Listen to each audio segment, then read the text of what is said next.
പാടിയോട്ടുചാൽ കുവക്കര മലയിൽ കരിങ്കൽ ക്വാറി തുടങ്ങാനുള്ള നീക്കത്തിനെതിരെ പ്രതിഷേധവുമായി നാട്ടുകാർ രംഗത്ത്.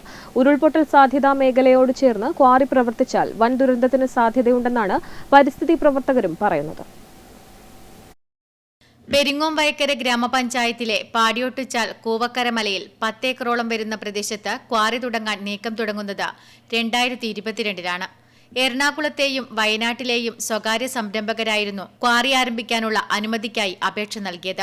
ഇതിന്റെ നടപടികളുടെ ഭാഗമായുള്ള പൊതു തെളിവെടുപ്പുൾപ്പെടെ പൂർത്തിയായി കഴിഞ്ഞു. പൊതു തെളിവെടുപ്പിലടക്കം നാട്ടുകാർ ഉയർത്തിയത് ശക്തമായ പ്രതിഷേധമാണ്. നിലവിൽ കക്ഷി രാഷ്ട്രീയ ഭേദമന്യേ ആക്ഷൻ കൌൺസിൽ രൂപീകരിച്ച് നാട്ടുകാർ സമരത്തിലാണ്.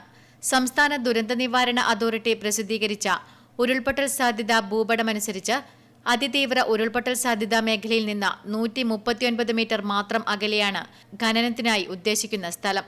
സാധാരണ ഉരുൾപൊട്ടൽ സാധ്യതാ മേഖലയിൽ നിന്ന് 85 മീറ്റർ മാത്രം അകലെയും ഖനനത്തിനായി നിർണ്ണയിക്കപ്പെട്ടത് 50 ഡിഗ്രിയിലേറെ ചരിവുമുള്ള പ്രദേശമാണ്.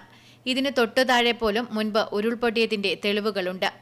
കൂവക്കര മലയ്ക്ക് താഴെയാണ് മാതനാർകല്ല്, നെടുംചാൽ, നെടുങ്കല്ല്, കുട്ടേനി, തട്ടുമ്മൽ തുടങ്ങിയ ജനവാസ കേന്ദ്രങ്ങളെല്ലാം. പ്രദേശത്ത് നിലവിൽ പ്രവർത്തിക്കുന്ന ഒരു ക്വാറി മൂലം തന്നെ പരിസരവാസികൾക്ക് നിരവധിയായ ദുരിതങ്ങൾ അനുഭവിക്കേണ്ടി വരുന്നുണ്ട്. കല്ല് തെറിച്ചു വീഴുന്നതടക്കമുള്ള പ്രശ്നങ്ങൾ പഞ്ചായത്ത് അധികൃതരോടുൾപ്പെടെ സമീപവാസികൾ പറഞ്ഞുവെങ്കിലും ഒരു നടപടിയും ഉണ്ടായില്ല. ജീവിതം ദുസ്സഹമായി വീട് ഉപേക്ഷിച്ചു പോയവരുമുണ്ട്.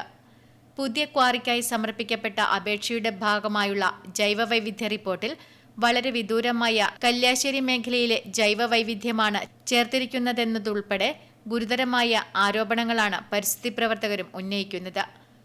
നിലവിൽ ഇപ്പോൾ ഒരു ക്വാറിയും കർഷകരും പ്രവർത്തിക്കുന്നുണ്ട്. അതിനെ കൊണ്ടാണ് നാട്ടുകാർ ഇപ്പോൾ പൊറുതിമുട്ടിയിട്ടുള്ളത്.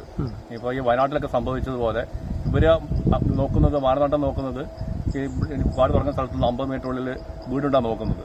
അപ്പോൾ 50 മീറ്റർ തന്നെ അത് 50 മീറ്റർ നിൽക്കില്ല. താഴോട്ട് പോയി കഴിഞ്ഞാൽ ഇപ്പം വയനാട്ടിൽ പൊട്ടിയതുപോലെ കിലോമീറ്ററോളം പോകും. അപ്പോൾ ഒരു 100 മീറ്റർ 150 മീറ്ററിനുള്ളിൽ 10-20 കുടുംബങ്ങൾ താമസിക്കുന്നുണ്ട്.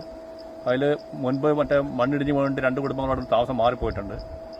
പിന്നെ നേരത്തെ ഉരുൾ പൊട്ടിയതിൻ്റെ അവശിഷ്ടങ്ങൾ ഇപ്പോഴും അവശേഷിക്കുന്നുണ്ട്. പിന്നെ താഴെ ടാർ റോഡുണ്ട്. അതിൽ സ്കൂളിൽ പോകാൻ അടക്കം പോകുന്ന റോഡാണ്. കുട്ടികൾക്കെല്ലാം സ്കൂളിൽ പോകുന്ന അവർക്കൊരു ഭീഷണിയാണ്. അപ്പോൾ നമുക്ക് നിലവിലുള്ളതിനെ കൊണ്ട് തന്നെ പൊറുതിവിട്ടിട്ടുള്ളൂ. അതിൻ്റെ ലൈസൻസ് ഇപ്പോൾ അടുത്ത മാസം തീരുകയാണ്. അത് പുതുക്കി കൊടുക്കാൻ പാടില്ലെന്നും കൂടെ നമ്മുടെ അപേക്ഷ എല്ലാം കൊടുത്തിട്ടുണ്ട്. കളക്ടർക്കടക്കം മുഖ്യമന്ത്രിക്കടക്കം കൊടുത്തിട്ടുണ്ട്. അതിൻ്റെ കൂടെ ഇപ്പോൾ ഭാവിയിൽ ഒന്നുകൂടെ വരുവാണെങ്കിലും ജനങ്ങളെ കൊണ്ട് വരുവാണെങ്കിലും ഒരു വിധത്തിലും അത് ശ്രമിച്ചു കൊടുക്കാൻ പറ്റൂല. നമ്മൾ ശക്തമായ സമരമായിട്ട് മുമ്പോട്ട് പോകുന്നതായിരിക്കും.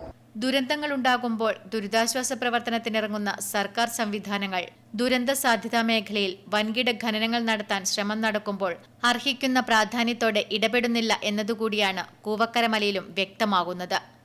Network news, Payyanur.